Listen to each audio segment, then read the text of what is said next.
for the first time in the political history of Imo North in Imo State, 3 political gladiators battled to represent the people of that place, also known as Okigwe Zone.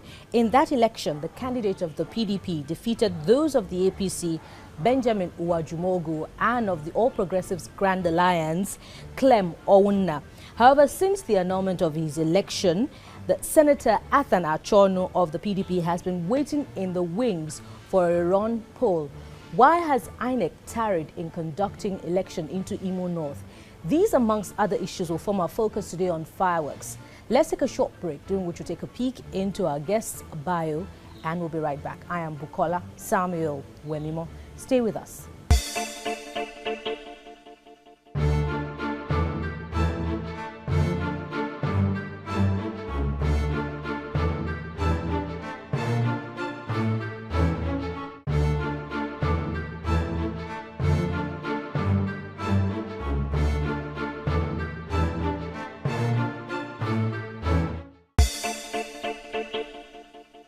Thank you for staying with Fireworks today. Today I have with me Senator Athan Achonu, the senator who represented Imo North Senatorial District, also known as Okigwe Zone, before the annulment of his election by an Imo court.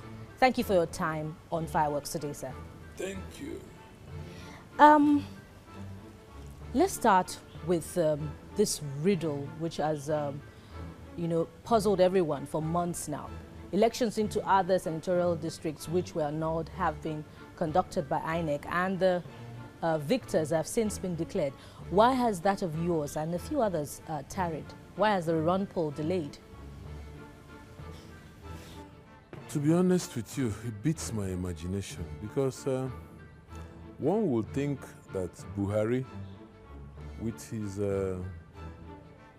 reputation as an honest and straightforward person, which we are putting to test now in this country, you would think that his party, APC, would like to adopt his character, so that the reputation will be brought to bear on how they conduct themselves and their affairs. This is a man who benefited from a very, very democratic process. You remember that the PDP, during Jonathan, you conducted elections where the opposition parties won elections, free and fair elections everywhere. So I'm completely surprised. What happened is beginning to look, it's becoming clearer to me now. Because in the first place, there was no exclusion in Okigwe Zone election. On the morning of that, on that fateful morning, the representatives of the parties were fast enough to detect the fact that Accord was not on the ballot meant for Okigwe Imo North Senatorial Zone. And they raised the issue. The INEC person in charge, I don't remember his name, they mentioned his name during the stakeholders forum we had in Owerri, in the presence of a national commissioner. So they raised the issue. There and then he changed the ballot papers. You understand? He substituted it with the one of Imo East. They said they had a lot of it. They had enough to conduct both Imo East and Imo North. So, and Accord was #1 on that ballot paper. That was what I voted with. In fact, they brought it to my attention around 3 o'clock on that day. That look, they gave us a wrong ballot paper, but we didn't know, they didn't inform us. In fact, voting had stopped in one, they tried to stop voting in one place called Umudurokoro in my local government because of it. So I now called the INEC commissioner, called the administrator. I was running mad. I was screaming. They said I should calm down. That it was administrative in nature, that it wouldn't be any problem. Do you understand me? That the results is all that they needed. I said, okay, are you sure? They said yes. Are you sure? They said yes. They are alive. The admin sec and the rec, they are alive. One has retired, one is still in service.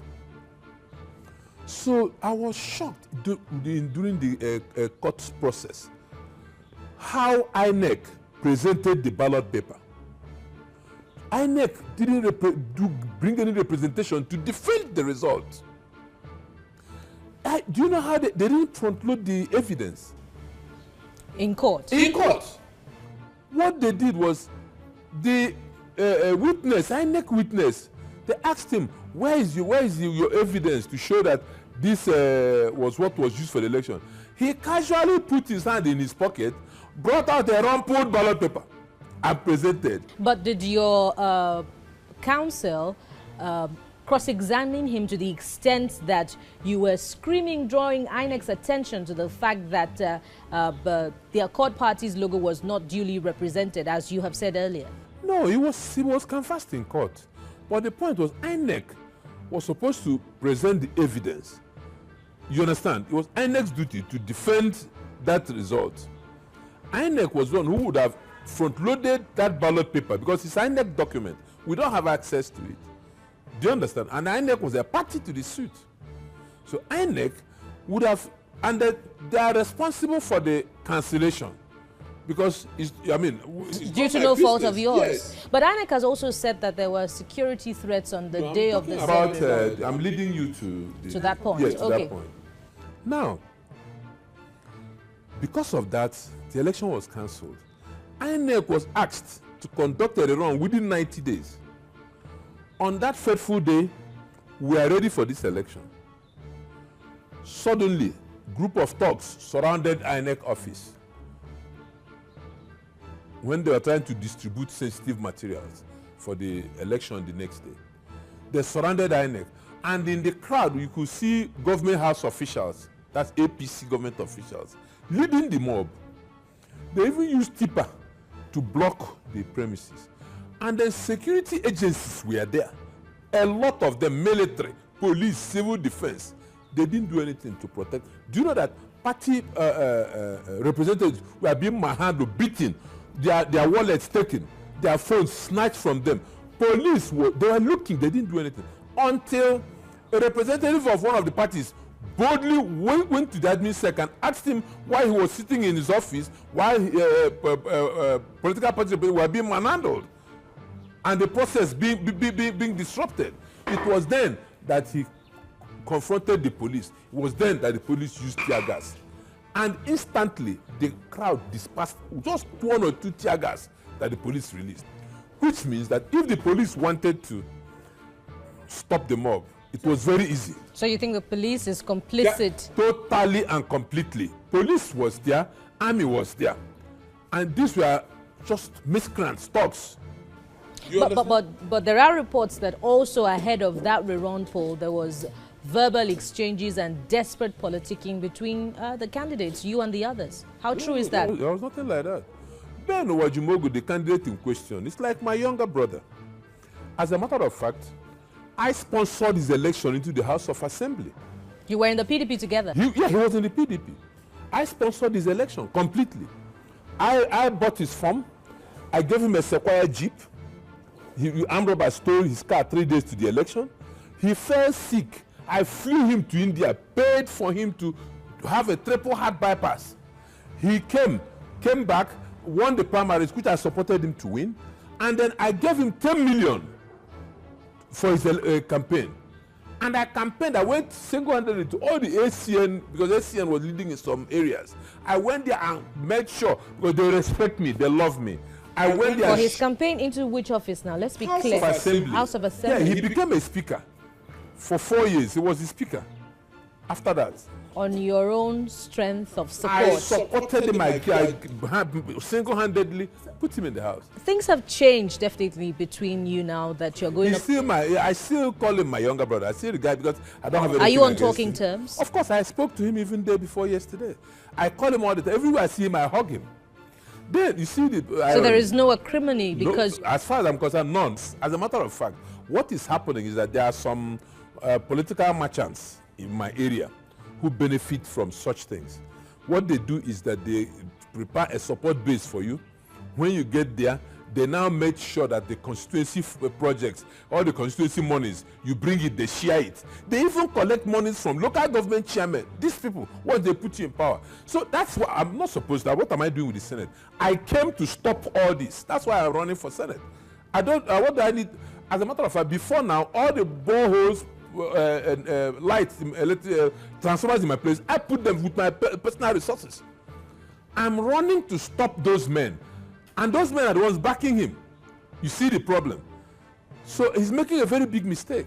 Because these were the same men who didn't allow him to go to the Senate. The sister came crying to me here. I came out and stood behind him to make sure that he went to the house.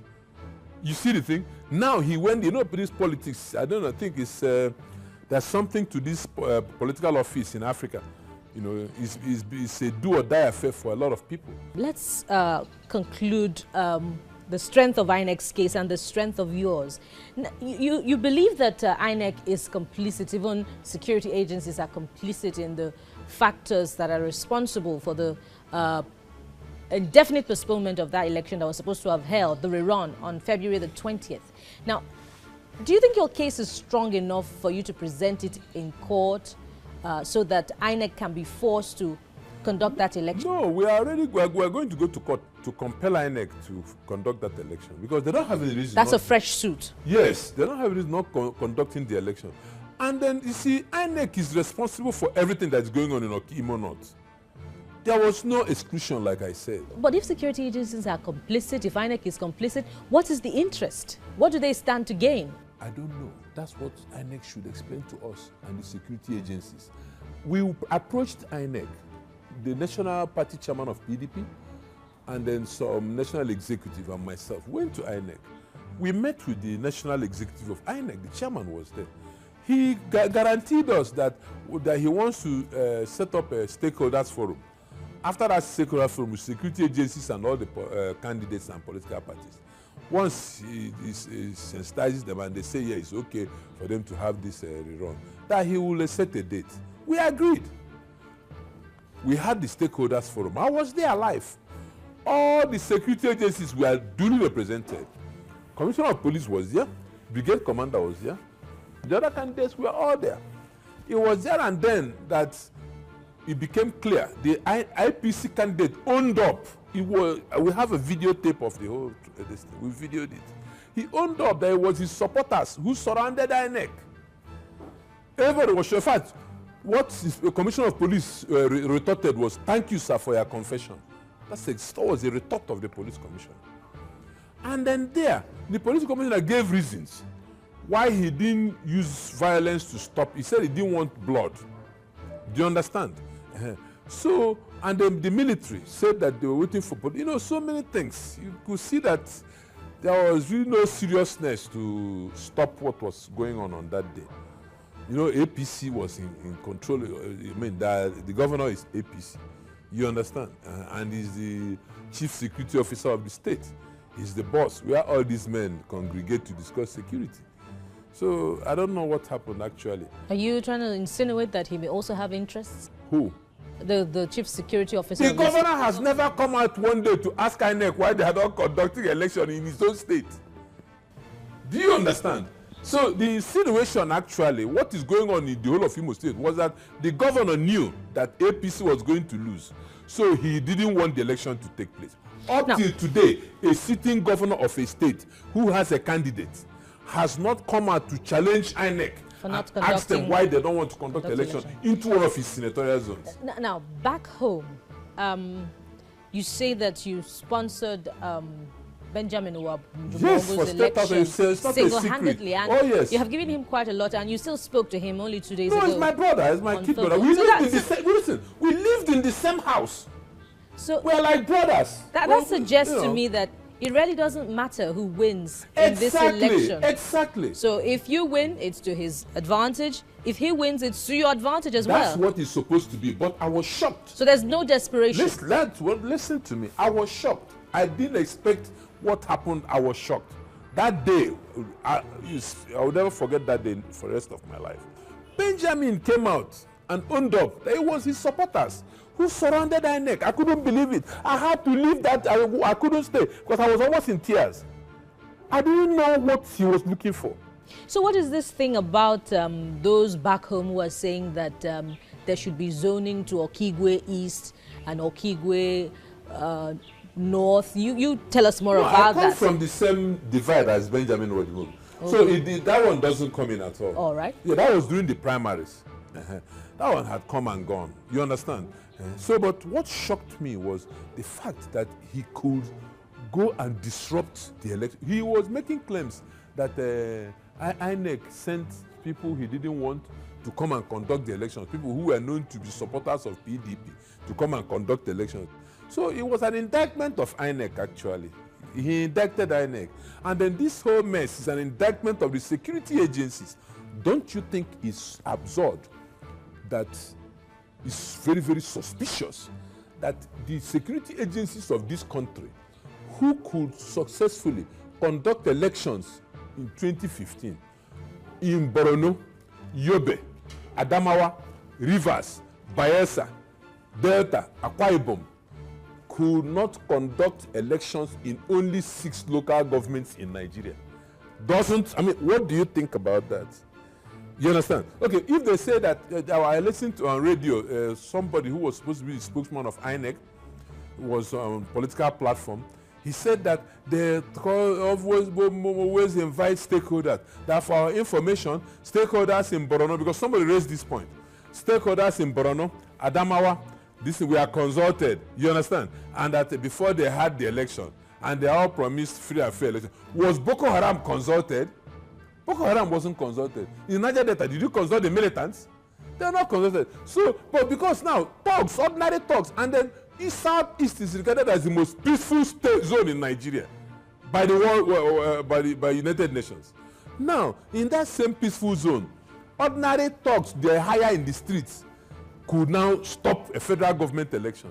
And then the man who has owned up, even on radio, he said that we slept there overnight. That's what Benjamin said on radio.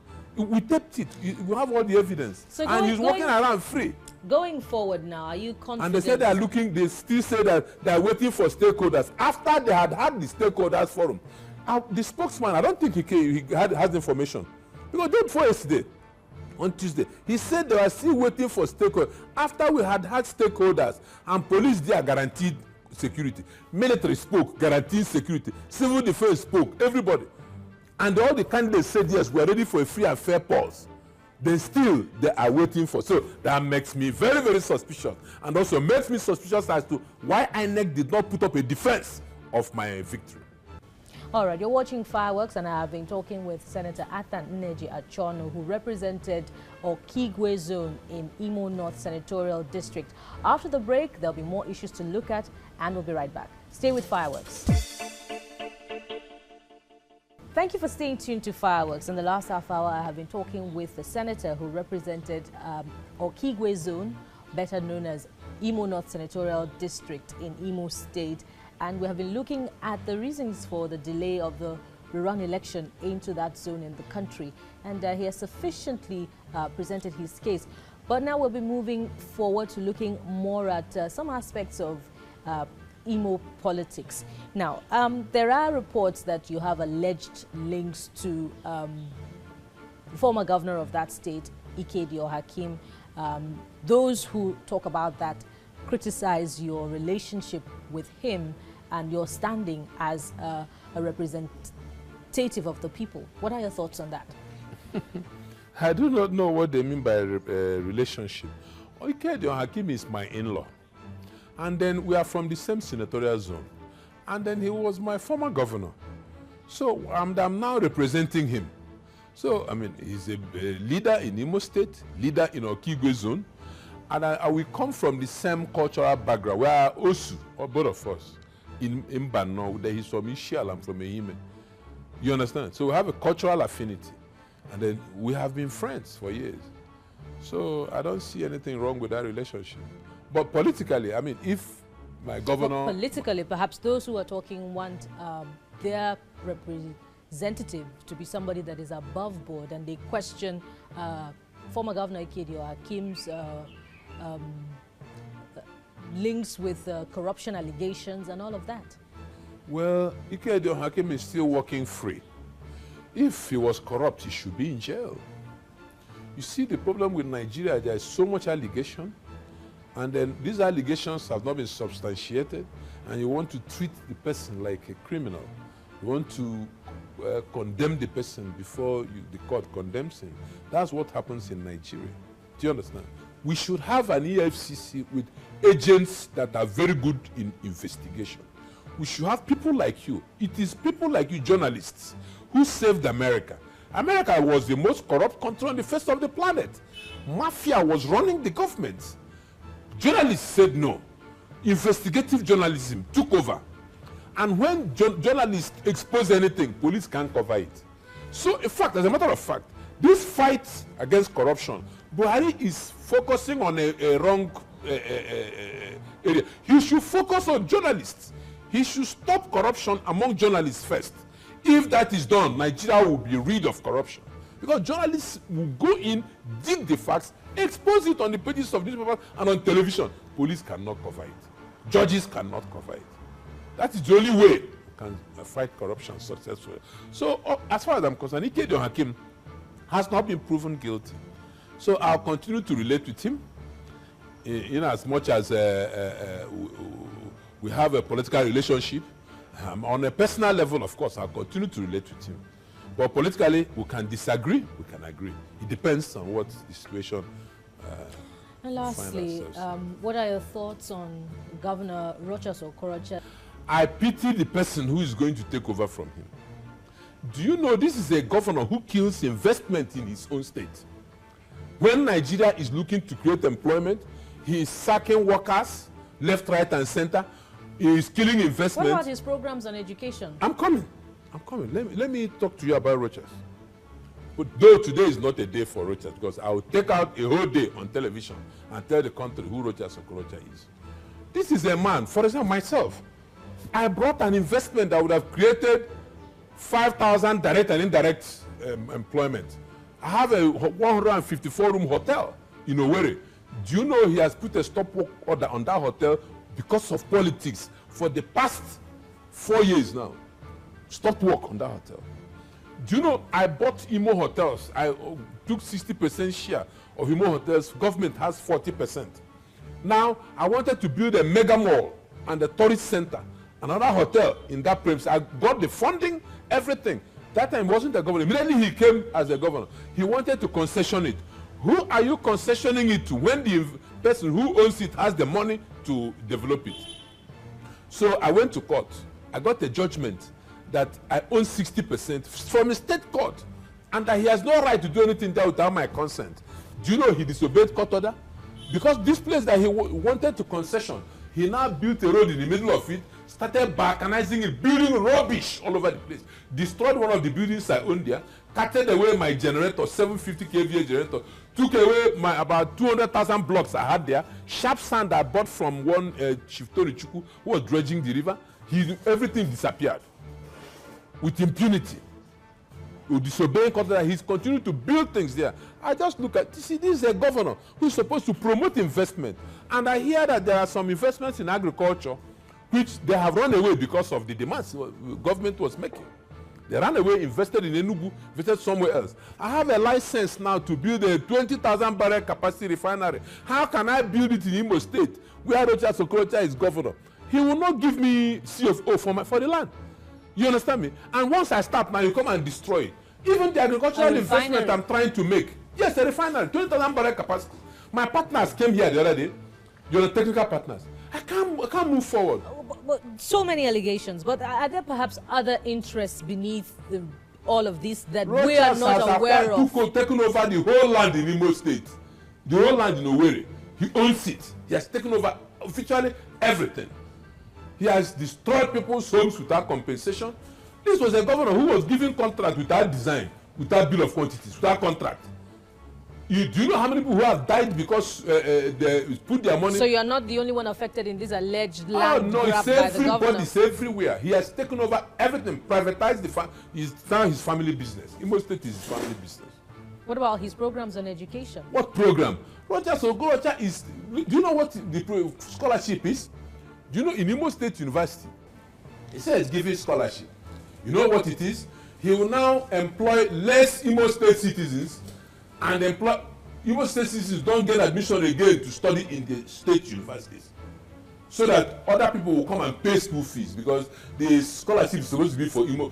Look, you people should go and investigate. Let me stop talking about Rochas. Do your investigation. I will take a whole day to tell the world who Rochas Okorocha is.